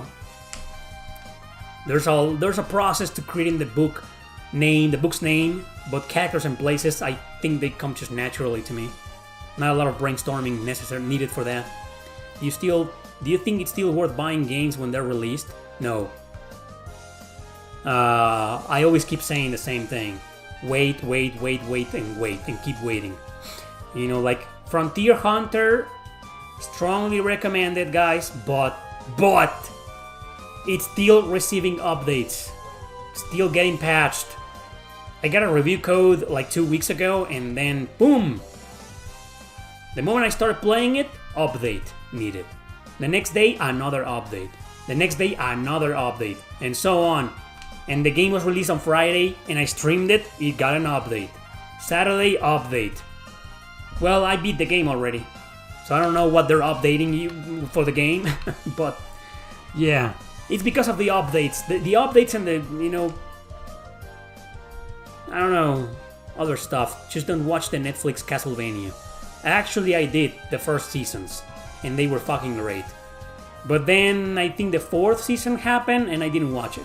And I was like, no, I'm not gonna watch it because I know it's gonna be full of political bullshit, and it was, right? I heard from people that it fucking was, and that it fucking ruined it, so I'm not gonna bother with it. But I'd like to say that the first 3 seasons, especially the first 2, were pretty decent. You know, I like them. Even though, since the beginning, they had this DI nonsense. I mean, Isaac was turned into this character that looks to be from India or somewhere. You know, they changed the color of his skin since the first season. And I hated that, you know, but I'll give you this. This Isaac is way more interesting than the Isaac on Curse of Darkness, which is just a fucking psychopath, funny dumbass in there. And here they made this intellectual, philosophical dude, you know. I think this Isaac from the Netflix show, you know, is one of the most interesting characters in the show. But yeah, I mean, the race swap was kind of like, seriously? But it was not such a big deal back then. But nowadays, you know, the show has been fucking ruined, just like The Witcher. The Witcher 3, The Witcher Netflix show, you know, watch the first 2 seasons, they are worth watching, but the 3rd one was like, I watched like 2 episodes and I was like, fuck this is going to hell, like everything touched by the fucking mafia nowadays. What is your favorite protagonist motivation? Or does the answer change if you're writing the character yourself as the author versus as part of the audience? Well, to be completely honest, when I create my characters, I mean, you're asking about my characters, right? I think you are. So, I've always said this, you know, that when I write books, things like the motivation come during the writing. Like most of the characters, not all of them, there's been characters where since the beginning I was gonna be like Orion from the Revenant Army. I kind of developed the character before writing the book. I was like, I'm gonna write a story about this character who, you know me, I hate the system. So I wanted a character like that to fight the system, to fight. But I also wanted the system not to be evil. Like if you read the Revenant Army, there's no evil. The Empire, the Russian Empire isn't really evil. They're just, they have different perspectives on life and economy and governance, But I wanted that, so I planned all of that before writing the book. But usually, I develop a crap ton of ideas for the book before writing it. And things like motivation or development go along as I write them. So you could say that I'm improvising a lot. When it comes to motivation, sometimes I come up with this plot twist like much later, when I'm about to finish the book, I'm like, oh, maybe I should do this, and boom, it happens, and the motivation of the character changes. Nick's Inferno is a good example of that, how what I wanted to do with that book was play around with perspectives, both as the author and as part of the audience, like you're asking. And then it just came to me naturally that the motivation of every character needed to change halfway through the book. At the beginning, you're reading about Lucius, and he's concerned. Like he has these very mixed feelings about what Nyx is doing. Like, okay, she's destroying humanity, but she's doing so indiscriminately. Like, shouldn't she discriminate and kill all the evil, maybe, or kill all the bad guys, or the politicians, or the mafias, or whatever, And instead, she's just killing everybody. Doesn't matter what. And Lucius is like, But then his motivations start changing, So that's what I do. So my favorite protagonist motivation is the one that evolves. Like, I don't really like when the characters have the motivation since the beginning, the same one, and at the end it's just the same, because it's kind of generic, because that's not realistic. People change, experiences and what we go through in life, both positively and negatively, affects us every single week, day of our lives, month, year, and we change perspectives because of that. And goals that we may have, or philosophies or beliefs or ideals that we may have had before, we no longer have them nowadays. Some of them we still do, we hold on to some beliefs or some ideals, but some of them changed and evolved with us, and that's what I like to write about sometimes. I think books like The Revenant Army and Terra Gaiden are a bit more linear. There wasn't a lot of room for motivation changing or evolution or development, because there's just so many characters, right? But other books like The Reaper's Thorn or Nick's Inferno, who have far less characters and there were more development. The Reaper's Thorn, the motivations are like vastly different. You read the beginning of the book, it starts with one thing, and then near the end the motivation changed drastically for this guy, for Darius. Even for Charlotte, one of the other main characters in the book. So there you go. And I like the same, when it comes to shows, maybe not movies, because there's not enough room to do that. But when I read other books or JRPGs, when I play JRPGs, I like that, when characters get this development that it makes you evolve. It makes them evolve, it makes them change. Like at the end of the game, they're a bit different from what we saw at the beginning.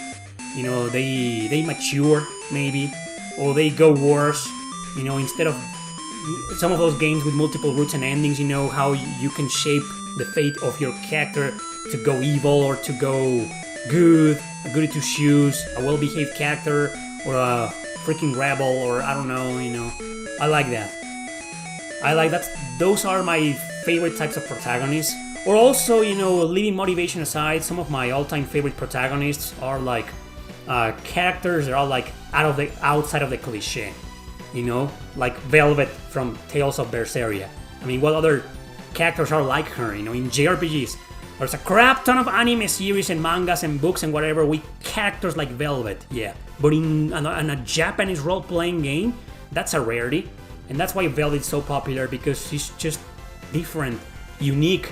I mean, there's barely any characters like her, So, as a result, and she also gets her motivations at the beginning differ a bit at the end, Interesting question, man. Thanks for asking.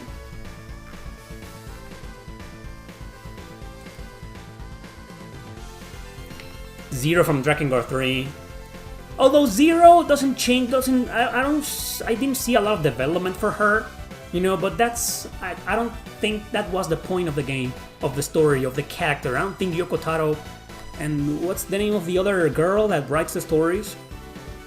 Yoko Taro writes the concepts. He's not the script writer of the games, you know. He didn't write the entirety of the Nier script or Drakengard 3. You know, that was someone else. This girl, I forget her name. But he's like the concept guy, you know. He creates the whole concept, the characters, the development, you know, stuff like that. So, and he supervises the script. That's what Yoko Taro does. But yeah, whatever the case, you know, I never thought that Zero from Drakengard 3 was that type of character that should get a lot of development and her motivations will be different, stuff like that. So, yeah, you know what I mean.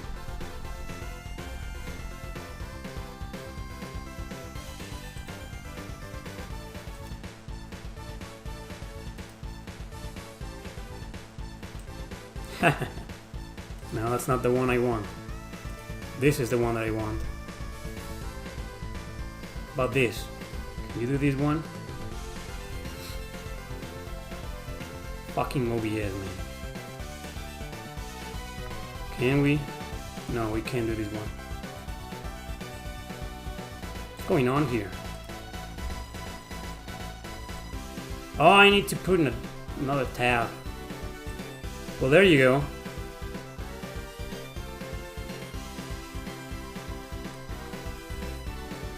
Okay, we got this. You guys ready for this? We're gonna do another top 10 tier list video with random RPGs ranked from worst to best. So, go! Give me 10 RPGs right now. The first 10 that appear right now after David's question about backlog that I've answered a million times and that I made a video about. Check out that video.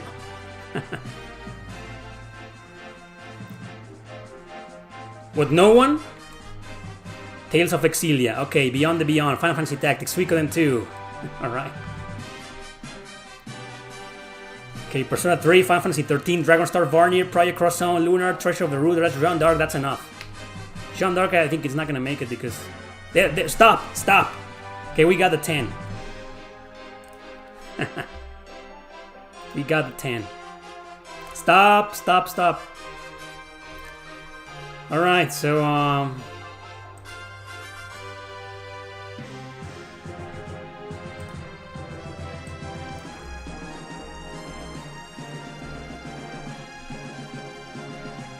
just 1 second. So, Exilia was the first one, right? Someone mentioned the first one. Okay, so Exilia. Put it here. Okay, what else? What was the next one? Beyond the Beyond. Holy shit. We haven't even started the video and we already have a loser.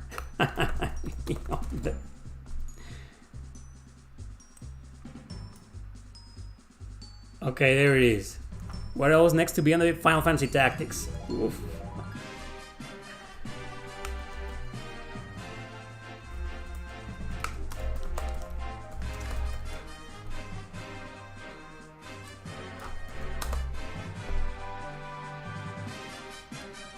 Here it is.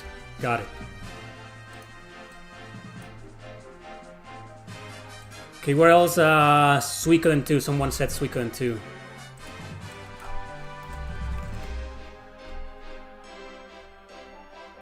Oh man. So many Suikoden images. Here it is, found it. Persona 3, right? Someone said Persona 3.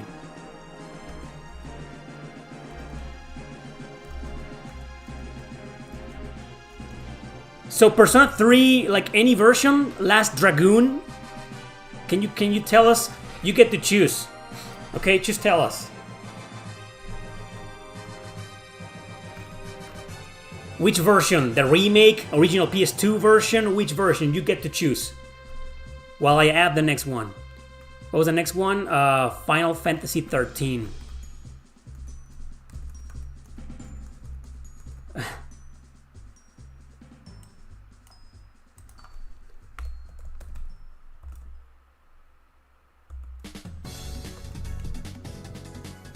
There we go, I found it.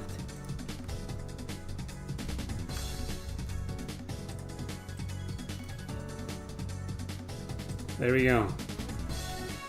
PS2, I guess. Okay. So PS2 version it is.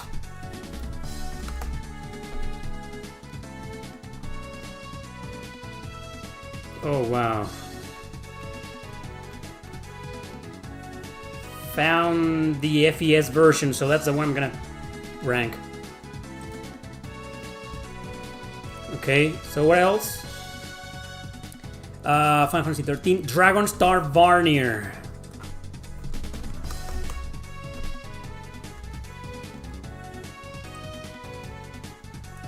Okay, here's the Switch version.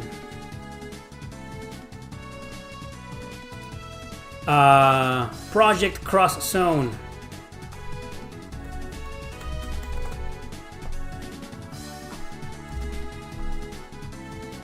The first one, right? Okay, so here it is. How many we got so far? 1, 2, 3, 4, 5, 6, 7, 8.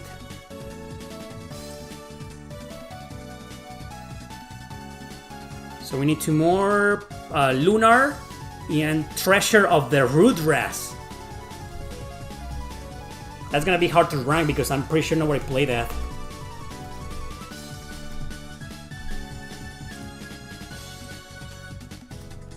No one's gonna vote for that. Lunar, which version? Who picked Lunar? K. Awami. Which version, man? PSP? Original Sega CD? PS1? Which version of Lunar?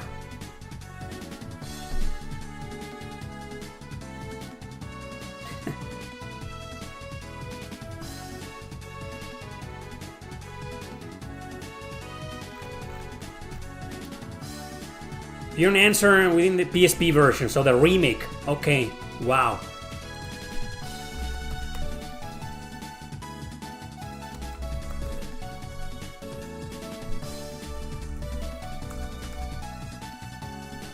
Here it is. The remake of Lunar. Okay, we got our 10 contenders. We just add them here.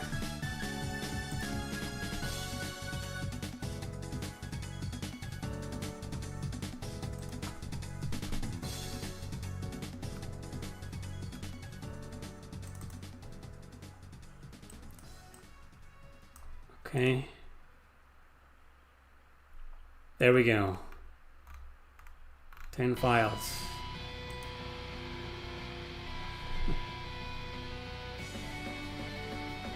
What?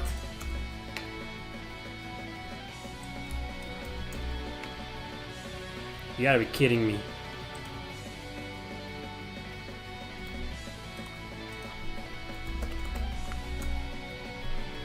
This song, one of the best boss battle themes of all time. Damn! Arc Rise Fantasia, huh?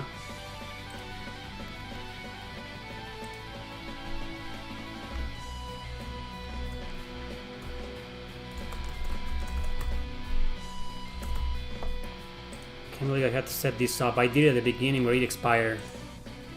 We waited too long.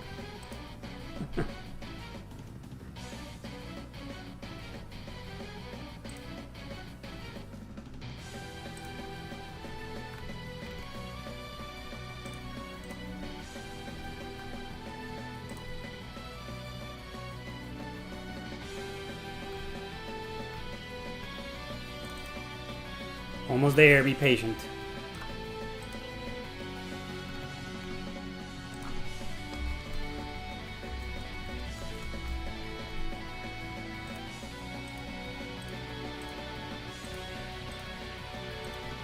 Five, 6, 7, 8, 9, 10. There we go. Processing.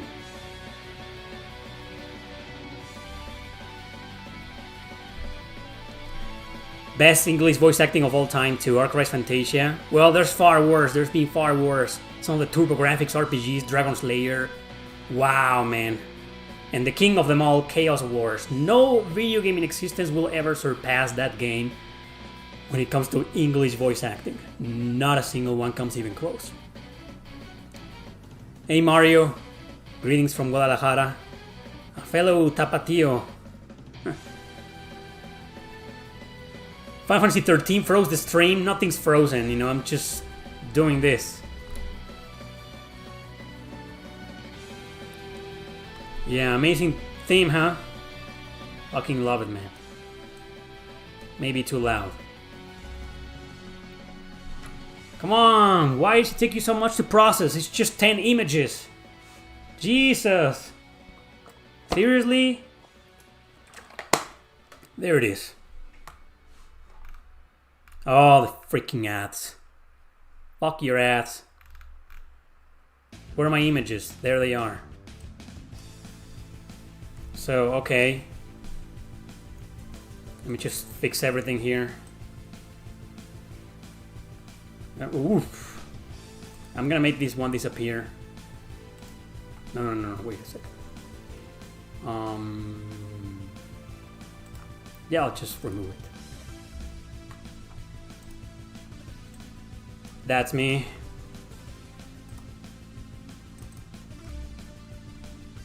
Yep, that's the one I'm looking for. Okay. Oh, then I disappeared. I'm there. Yeah, here we are. 1, 2, 3, 4, 5, 6, 7, 8, 9, 10. Alright.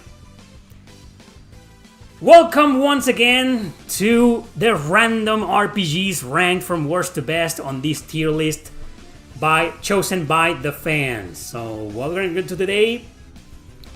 going to do today, once again, is rank them from worst to best. And fans will get to share their opinion about that. So let's mention today's contenders. We got Beyond the Beyond on the PS1, Dragon Star Varnir on PS4, Switch, and Steam, Final Fantasy Tactics, original PS1 version, Final Fantasy 13, which is on PS3 and Xbox 360, only the first in the trilogy though, Lunar the Silver Star Harmony, this is a remake exclusive to the PSP, Persona 3 FES on the PlayStation 2, Project Cross Zone, the first one on the Nintendo 3DS, Suikoden 2, available only on PS1, digital on PS3 too, Tales of Exilia, currently an exclusive on the PlayStation 3, but there are rumors about some remasters out there, we'll see what happens, and finally, a Japanese exclusive called Treasure of the Rudras on the Super Famicom, but there's an English fan translation out there, strongly recommended. Wow, so... Well guys, I think everybody's going to agree that we already automatically, immediately have a loser, and that is of course Beyond the Beyond. If you want to defend it for whatever strange reason you may have in the chat, do so or in the comments. But yeah, this is by far, because they're all good games, look at them, they're all great games. Like, well, with a couple of exceptions, but Beyond the Beyond is by far the worst, right? Right? No contest. No one's gonna stand up for it. No one's gonna stand up. Beyond the Beyond is above Tactics. Someone had to troll. Yeah. Anyway, so that's number 10. That's the worst. Now, for my number 9, I am seriously debating between Final Fantasy 13. I know it's a great game for a lot of you. I don't like it one bit. And maybe Dragon Star Varnir, because while it's still a good game and one of the better compiled hard RPGs, it's not that great, and halfway through the game it gets very repetitive and kind of boring, but I will prefer to play Dragon Star Varnir a million times over Final Fantasy 13. That's just my opinion though.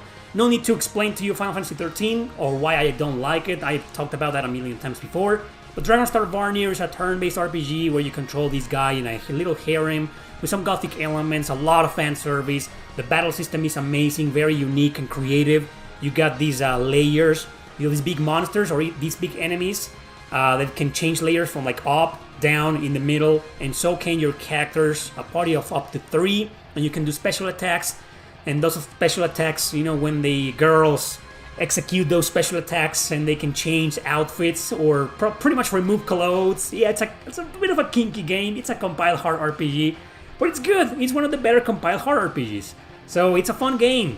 And honestly, I will rank it higher than Final Fantasy 13, but what do you guys think? Everybody's voting Final Fantasy 13 should be 9. Lots of haters. Final Fantasy 13 is the worst. 13 haters are always just incels. We're all incels for hating the game you like. Final Fantasy 13, 9 place. Oh, someone says this deserves better.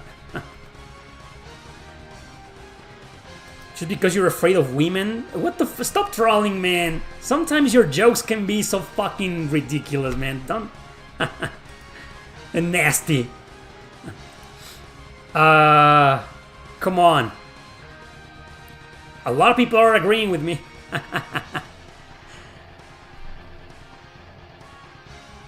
Wow. Damn. You know what? Yeah, I think Final Fantasy 13 goes in the 9th place. Sorry for all the lovers out there. It's been voted by yours truly and the fans. So I guess that makes it Dragon Star Varnir the 8th place, right? I mean, yeah. I mean, barely anyone is gonna stand up for that. No one played it. So now we got nothing but great games. I myself, you know me, I'm not really a fan of Final Fantasy Tactics. But I admit it's a very influential game. It wouldn't exist without Tactics Ogre, of course, but it's still a very influential game. It's considered one of the best tactical RPGs of all time. A lot of fans out there. PSP version is bonkers. That will be my preferred version of this game to play, actually. But then there's Treasure of the Rudras, which is a very special game. But no one's gonna vote for it because no one played it, except maybe just a very few of us.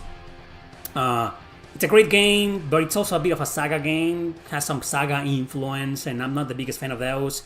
I never beat Treasure of the Rudras, even though I played it so many years ago. I will one day, but I don't think my opinion will change drastically about the game, as opposed to some of the others are on the list. I mean, there are some of my favorites of all time in this video, right now, in this list. So, I'm just gonna put Treasure of the Rudras on number 7. You know, it's a great game. It's far better than Dragon Star Varnir and Final Fantasy 13, and definitely far better than Beyond the Beyond, but it just isn't better than every other game in this list, right? So, Treasure of the Rudras, number 7. But now I have a problem. You're gonna have to interfere with that. I know there's a lot of die-hard fans of Final Fantasy Tactics, but just doesn't make sense for me, personally, to rank it above games like Suikoden 2 or Persona 3. I mean, come on, really? But everybody's saying it should be top 5 at least, so... How about... Let me read the comments.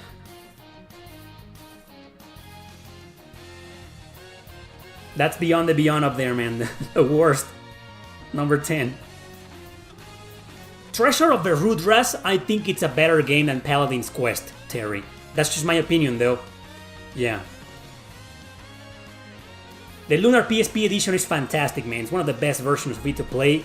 But I'll give you this. Lunar versus all the others, it just doesn't stand a chance, so...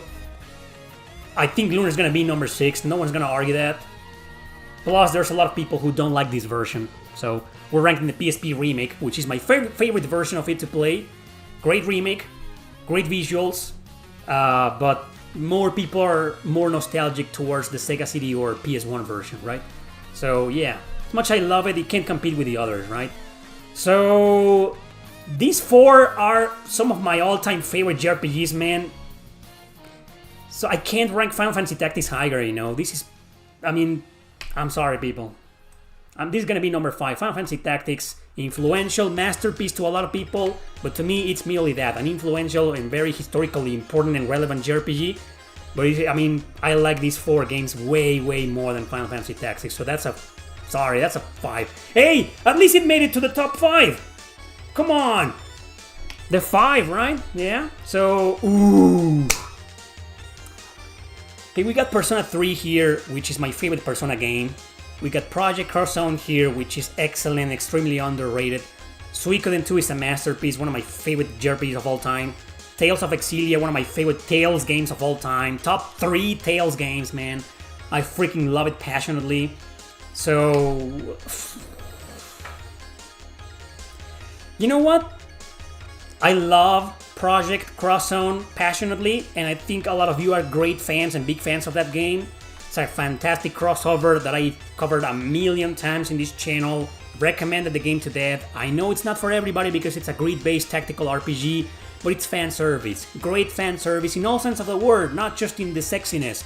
Also, in terms of, you got a crap ton of characters from many different franchises that some of you grew up with, I grew up with, and we're still fans of those franchises, right? Like, I don't know, Street Fighter, we're listening to some Street Fighter music right now.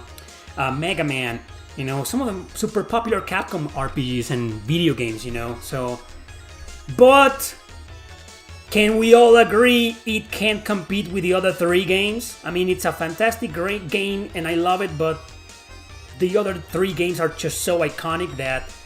Project Cross Zone needs to be number 4, right? Thank you, JA, for the donation. Yeah, Tactics is very overhyped and a bit overrated, but it's still very influential. I mean, he needed to be in the top 5. I'll admit that. So, I don't think anybody's got a problem with this game being on number 4. Except Final Fantasy Tactics fans. Okay, the big 3. Persona 3, Suikoden 2, and Tales of Exilia. Well, you know me, I'm a diehard of Persona 3 and Suikoden 2. Tales of Exilia, I'm also a diehard, but I'm a bigger diehard fan of P3 and Suiko 2. So, Tales of Exilia should be number 3. How do you guys feel about that? Huh? I mean, everybody's saying Suikoden 2. Yeah, Suikoden and Persona will be on top. It's predictable, you know me. People saying that are big fans of this channel and have seen me praising those games over and over again. But Persona 3 has a lot of detractors. In this particular version, FES version, that's the version where you can't control your party members. And a lot of people hate the game because of that. I still freaking love it. And it's a game that, this version, I played it on easy because it's the best difficulty setting to play the game with. So you don't have to deal with the mistakes your uncontrollable party members do. But Tales of Exilia is a masterpiece, but it's a short game. And it should have been longer. I just made a video about that. Excellent action RPG, great, one of the better stories in the Tales series. It didn't need to be that long to express its superiority over other Tales games, but that's just the fanboy in me talking about it. I love the dual protagonist feature, I love Mila. Yeah, her outfit is kind of like questionable, but I don't give a shit. I love how she looks, I love how she fights and the development she gets, so... It's a tough one. It's a tough one, guys. People are voting Exilia on the 3rd place. Some haters of Persona 3 here in the chat. Oh, I love Exilia 2, man. Come on. Forget about Exilia 2. It's a masterpiece too. So, Jens, I kind of agree with that. That will be my ranking. Exilia. You know, it's... Okay, it is decided. Tales of Exilia, number 3. Though it could have been a great number 2 as well. And that means Persona 3 is number 2, because, you know, Suikoden to me, most games always have a preference. Though it could be number 1. Persona 3 will be a great number 1 as well. I know that, and I know a lot of you want this on the 2nd place. But there's also a lot of haters of the game. And no one hates Suikoden 2. No one has any problem with this game being the king. This masterpiece. Where's the remaster, Konami? Probably being retranslated by certain companies. Unfortunately, where that happens, stick to the original. It's just excellent, and it's the best JRPG in this list. So, let's recount. The list is over, the ranking is over. Number 10, we got Beyond the Beyond. It's a bad game. It's not absolutely terrible, but it's bad nonetheless. Number 9, Final Fantasy 13. There's a lot of haters of the game out there, including me. Well, I don't hate it, but I definitely do not like it. Number 8, Dragonstar Varnir. It's still a decent compiled hard RPG and one of the better games by the company, but it's not top tier, to be honest. Number 7, Treasure of the Rudras, fan-translated Super Nintendo RPG. Great game, but again, it's just not top tier. Number 6, Lunar, the Silver Star Harmony. This is a full remake of the original versions. This is my preferred version to play, my favorite. But again, I'm not the biggest Lunar fan out there. Number 5, Final Fantasy Tactics. It needed to be in the top 5, but it's there, it's low. It's not in the first places because I'm honestly not the biggest fan of it, but I respect it a lot, so it needed to be on top on the 5 places. Number 4, Project Cross Zone. Amazing game, criminally underrated. One of the most underrated games of all time, man. Number 3, Tales of Exilia, masterpiece, but it can't compete against number 2, which is Persona 3. I just like it a bit more, and I think people like it a bit more too, even though they hate it. A lot of them hate it. Number 1, Suikoden 2. It just needed to be number 1. So that's the ranking, everybody. I hope you had a blast and enjoyed this video. Let me know what your ranking is in the chat right now if you want to, or in the comment section below. Thanks for watching, everybody, and that's it. I'm really enjoying this series, man. A lot of people are talking a lot. I mean, look at all these comments. Yeah. More comments than in the Versus series, because it's a top 10. And people are always like, man, no, that should have been number 1. How dare you, Erick? No, Final Fantasy Tactics should be number 1. Persona 3 should be number 10. It's worth, you know, that dynamic, you know. Isn't it cool? Isn't it fucking great? Yeah. Had a blast, people. Had a blast. I think it's a good ranking. I'm pretty sure most people will put Final Fantasy Tactics in the first 4 places. Definitely. But I don't know, I mean, it made it to number 5, right? What's the big deal? And I'm just a nerd. A Project Cross Zone fucking nerd. No way Final Fantasy Tactics was gonna win over it, you know. No way in my world, in my head. Yeah, there we go. Fucking hair, I need a haircut. Anyway, so yeah, some of you didn't play most of them, that's okay. Just vote and give an opinion of the ones that you play and like. That's the dynamic of these episodes. Suikoden in any Erick list is going to be number 1. No. There's a couple of them. I don't know, for example, if this list had included Suikoden 3 or Suikoden 4, I love them, but no way Suikoden 3 is better than Persona 3 or Exilia 3. In that case, Suikoden 3 would have been my number 3. And then Exilia 1 number 2, and Persona 3 number 1. That would have been me, no? But yeah, Suikoden 2, Suikoden 5, those 2 games, man. That was a fun playlist. Can't believe somebody picked Beyond the Beyond. It's like they were like, oh, I wanna be the guy that picks the worst in the list. Beyond the Beyond. And you got your wish granted. It's the worst in the list. Or maybe that person is a fan. Ooh, sorry. That person probably unsubscribed, disliked the video and left, and now it's going to bitch about me on Reddit. Erick Landon is an idiot who can't appreciate... I don't know what they say about. Yeah. Nice lightning, yeah. Though it's a bit too bright. But if I make it lower, it starts making this noise. This zzz noise. But it hasn't hurt my eyes as much as I thought it would. Yeah. Anyway, so... Unfortunately, we do not have time for the Versus episode anymore. We only have a few minutes left before the stream ends. Well, just make this video with the Valkyria Chronicles Tactics Ogre episode we did last week. And they'll be together next week. There we go. Yeah. You should have... we should have started way earlier. We missed a lot of time. We lost a lot of time arguing about Final Fantasy fucking Tactics. You see what happens when you argue about that game? Just kidding, man. Yeah, I don't like Beyond the Beyond. I don't like the game, but I don't hate it. I don't think it's terrible, you know? It's just there, man. It exists, but every other... Even Final Fantasy 13 is better, in my opinion, than Beyond the Beyond.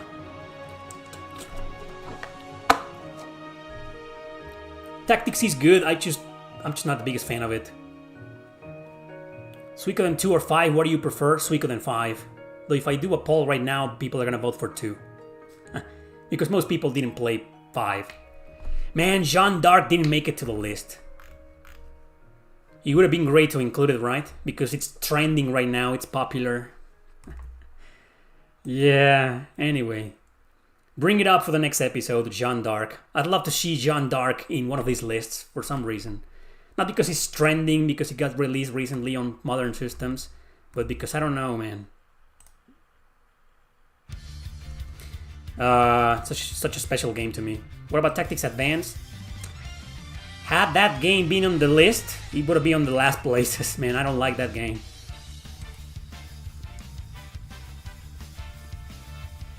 Yep. Any last questions you would like me to answer? Sorry about the versus episode. There will be a versus episode next time. I kind of had something cool for today, but it's okay, you know. We'll do one next week. Any questions? Any more donations? No donations? Thoughts on Evergrace and its unsettling opening title theme? I don't remember the opening title theme, to be honest. And I don't even know why is it unsettling. Anyway, it's a very mediocre game.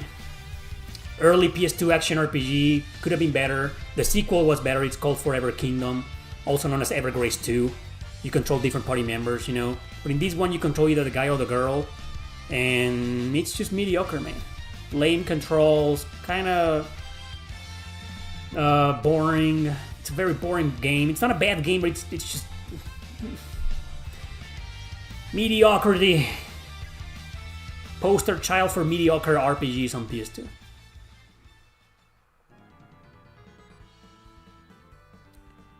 To each their own. Getting heated over there. JA likes to troll. Come on.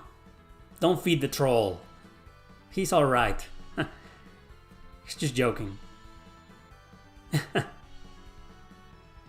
Early From Software games are mediocre or bad, man. King's Field, I can't stand playing a single one of those. Shadow Tower, fuck that game. And then there's well, they got better, you know. They got better from. I mean, they did Enchanted Arms, which is a good game. Not wow, but it's decent. Lost Kingdoms is a great game. Lost Kingdoms 2, though, isn't that great, but it's still good and decent. And then Demon Souls, and then you know the rest. But even the early Armored Core games, they have their fans, but I don't know. For some reason, I'm not the biggest. I don't like Armored Core. But I think some, like Armored Core 4, 5, you know, those were a little bit more decent than the first ones on the PS2. Not a fan of From Software. At all. I just like Enchanted Arms, Lost Kingdoms, and that's it. Bloodborne, maybe.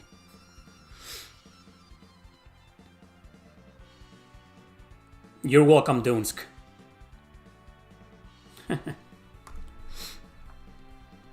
What are we listening to? Oh, speaking about Beyond the Beyond, this is the battle theme. This is the battle theme of Beyond the Beyond. Sounds a bit like a Tales. Oh, now I know why. Motoi Sakuraba did the soundtrack of this game. This is developed by Camelot Software Planning. Believe it or not, same developers as Shining Force and Golden Sun. Yeah, definitely sounds like Star Ocean, right? Like Tales. Early Star Ocean games. Hey, the game's bad, but the music is alright. Right? It's good, I like it. I like it, you like it, we like it. Thank you, Bevtone. Thanks for the donation, buddy. I earned it. That was a great video, right?